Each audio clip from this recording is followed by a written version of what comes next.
Mesdames et messieurs, bonjour et bienvenue dans la nouvelle vidéo dans laquelle nous sommes en train de parler du fonctionnement d'un contacteur. Alors, je vais commencer par vous expliquer ce que c'est un contacteur. Un contacteur est un appareil électrotechnique destiné à établir ou interrompre le passage du courant à partir d'une commande à distance ou pneumatique.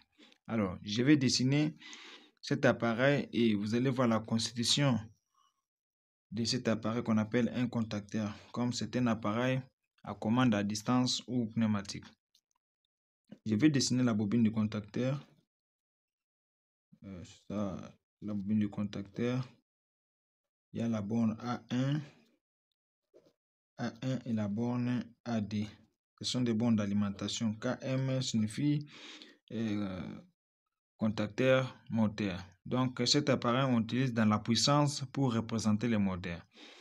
Alors, le contacteur est composé de ses contacts. Donc, il est composé de la bobine et de ses contacts. Il a plusieurs contacts qui sont normalement ouverts et d'autres qui sont normalement fermés. Je représente 3 contacts qui sont normalement ouverts et d'autres 2 qui sont normalement fermés. Alors, je vais nommer les bornes de ces contacts. Je vais nommer les bornes. Ici, nous avons 13. De l'autre côté, nous avons 14.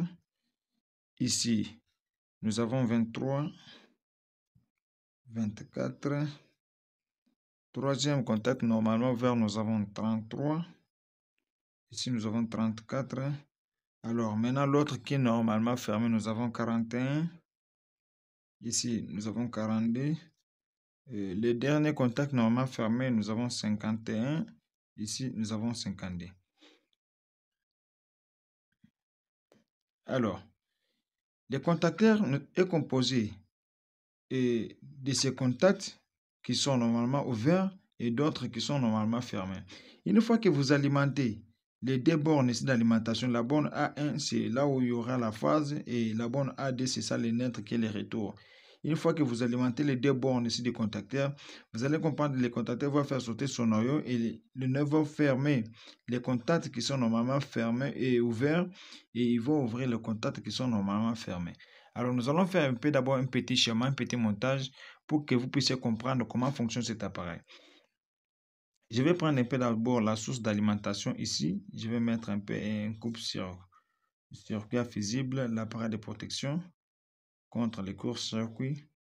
Et je vais mettre un interrupteur ici, comme c'est une commande qui est un peu manuelle. Je mets un interrupteur ici. L'interrupteur directement la phase entre à la borne A1 du contacteur et je mets les neutres ici en bas. Ici nous avons la source d'alimentation de 120 volts, 20 volts bar 50 Hz.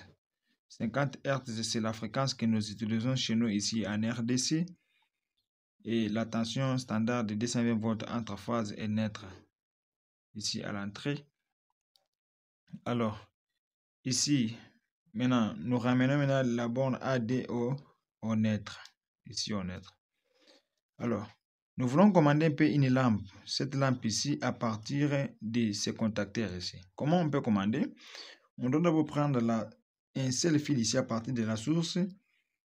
Et le fil doit entrer à la borne 13 du contact.